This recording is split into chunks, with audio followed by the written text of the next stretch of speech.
Yo, what up YouTube? Bit of an impromptu video today. I've done some work on the car, just some more preventative stuff.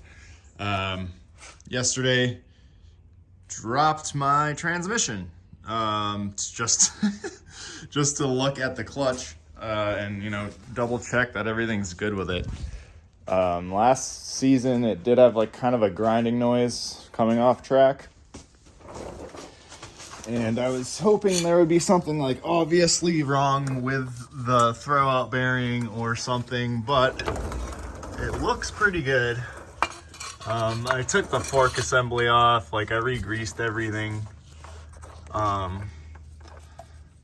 But this bearing is totally fine. I can't see anything that's out of the ordinary in here. So that, I don't know if that wear looks normal to you guys. Let me know, because there's some more experienced people on the interwebs than I am. But I think I'm just gonna chalk that noise up to a normal noise.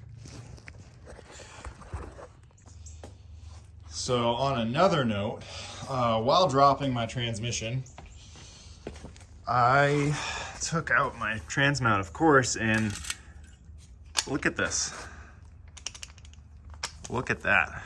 That's completely camera cut out. So this was completely loose under the car, and yeah, that's lanolin wax if anybody's wondering. But yeah, I've got to basically torque this back down. I'm gonna take this bolt out and stuff, but kind of wanted to update you guys. If you got the Z1 mount, I didn't do anything to this. I just took it out of the box and put it in the car. That's what I thought you should do.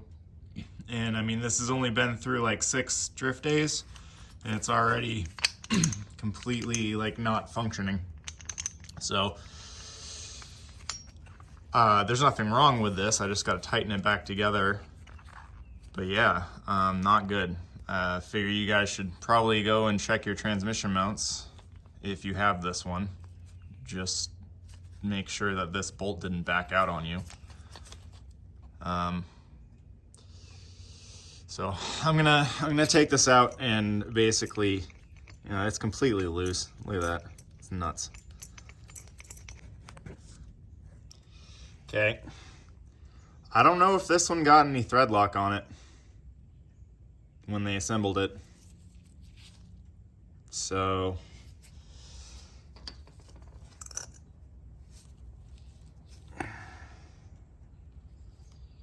yeah, you can see the threads are marring up the inside of that from wiggling around. And then I think under here there's an adjustment plate and stuff. Yeah, there's that. You can look at all the metal dust. So that's that set screw. Thankfully that didn't back out. That's for your adjustment, height adjustment. I'm gonna clean this out and put it back together. All right, actually that goes on that way. And then this goes on this way. So I cleaned it up. I'm gonna put this back on, and yeah, it's this way. But yeah, it doesn't really matter because it can twist. So I'm gonna douse this thing with a lot of thread lock. I'm gonna clean out these threads too, just cause.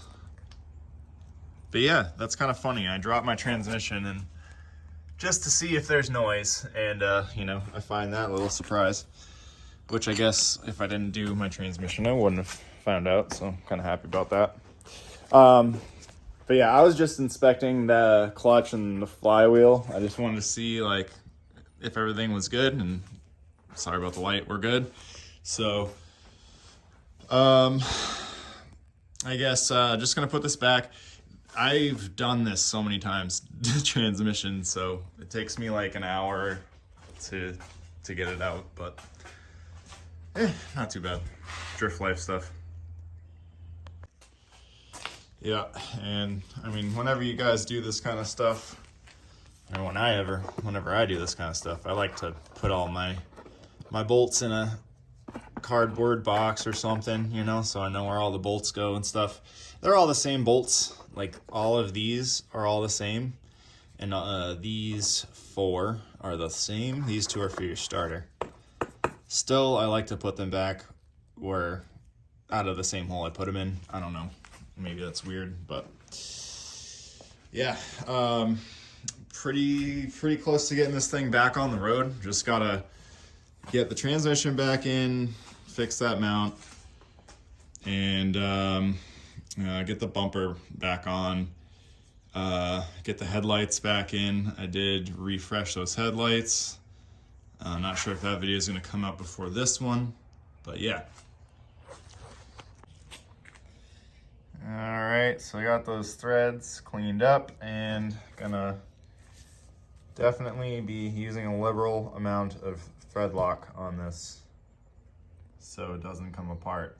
I don't think I'm gonna be adjusting the height of this at all, so I'm just gonna douse this thing with red and hopefully it doesn't come loose again, because I do not want this to be a part of my bolt checklist. So yeah. I would say that's a good amount of thread lock. I hope that's enough.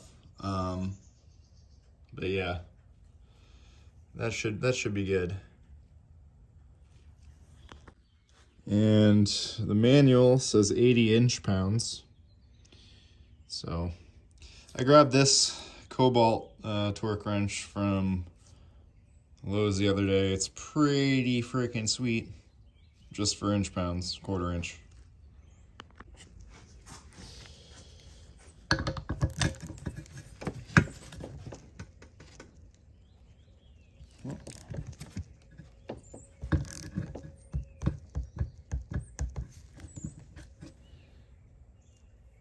Okay.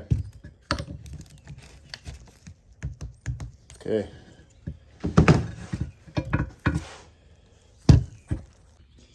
So, yeah, that is definitely fixed now. So, for now, I'm really hoping it doesn't come loose ever again.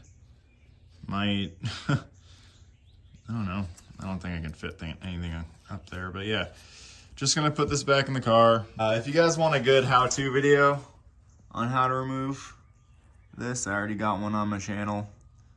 But yeah, 370Zs are not that hard to take the transmission out of. I mean, this is the only car I've ever done this shit to, so I mean, I don't really have anything to compare it to, but it's not hard for me, so there's that.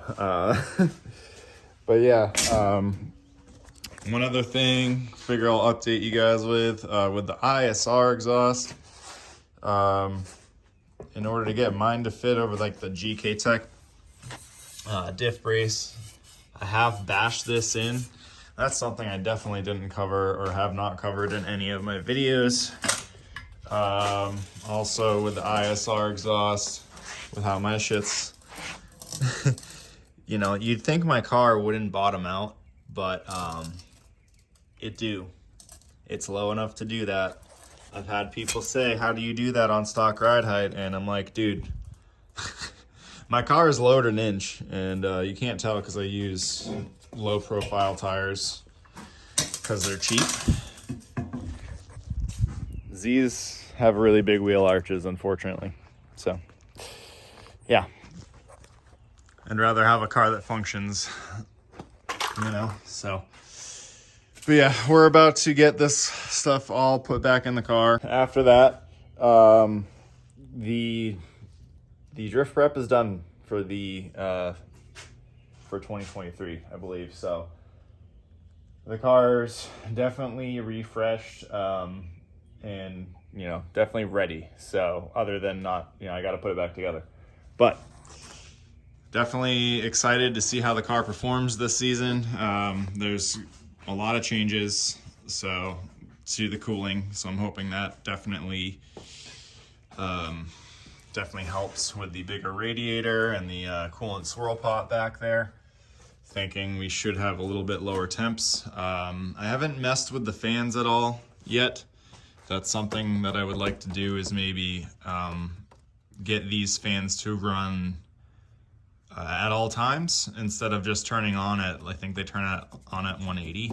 So I'm still using the stock like thermostat. I did get a stock thermostat. I don't think, because I drive this to events.